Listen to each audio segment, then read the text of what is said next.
Having reviewed your testimony, your request for budget, the discussion of post-conflict needs in Gaza, what you're requesting there, and specifically your statement in your written testimony about a two-state solution is the best way to ensure Israel's future as a Jewish and democratic state living in peace alongside a viable, sovereign, and democratic Palestinian state as part of your testimony.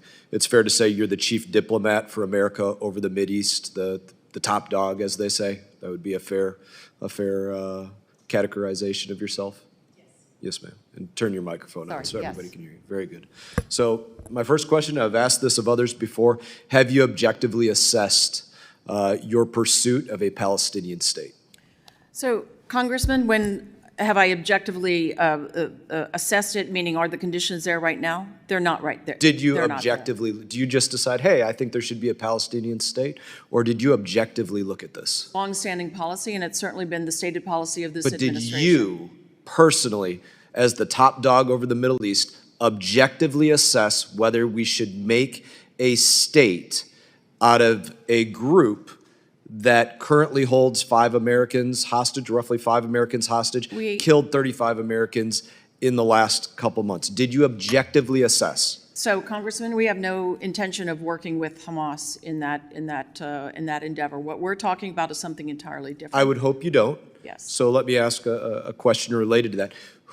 But you did objectively assess this? Yes. Okay, who did you objectively assess would become the leader of the Palestinian state that you wish to create? It's not for us to designate a leader. But if you are objectively assessing whether the United States of America should put resources into creating a Palestinian state, as the top diplomat over the Middle East, we would expect that you objectively assessed who would become the leader of this state. No, it is not for us to determine that. I didn't say you're going to determine it. I said, who do you objectively assess will be the leader of that? I don't have an objective assessment as to who will be the leader. So you did not objectively assess who would become the leader of the state that you wish to make? No.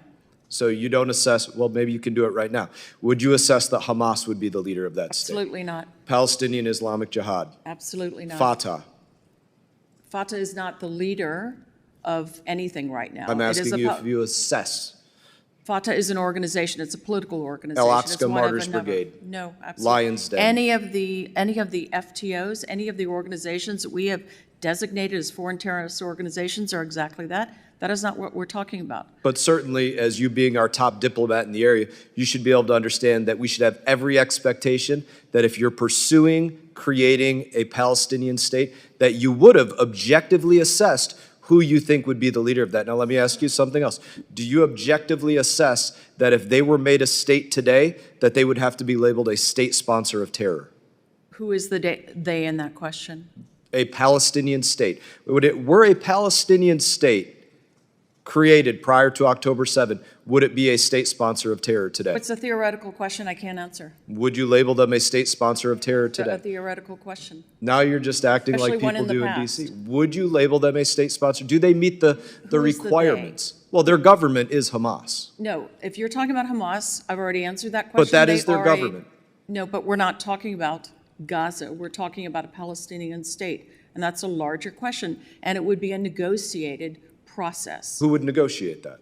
The U.S. would offer its good offices to negotiate between the parties. So we would negotiate it, but it's not up to us to think about who would be the leader of that Palestinian state? You should not objectively assess that? We have never in the past designated leaders in the guise of such negotiations. Okay, so I don't think what you're saying exactly adds up here, that you wouldn't assess who would be the leader of this Palestinian state. For the Palestinians to determine. But the Palestinians determined this in the past, and they determined Hamas would be their leadership. Polling after polling shows they would choose Hamas as their leadership. The PLO is the recognized representative of the Palestinian people. Hamas is an FTO, and lies outside of the PLO. You think the PLO is recognized as the leadership by the Palestinian people?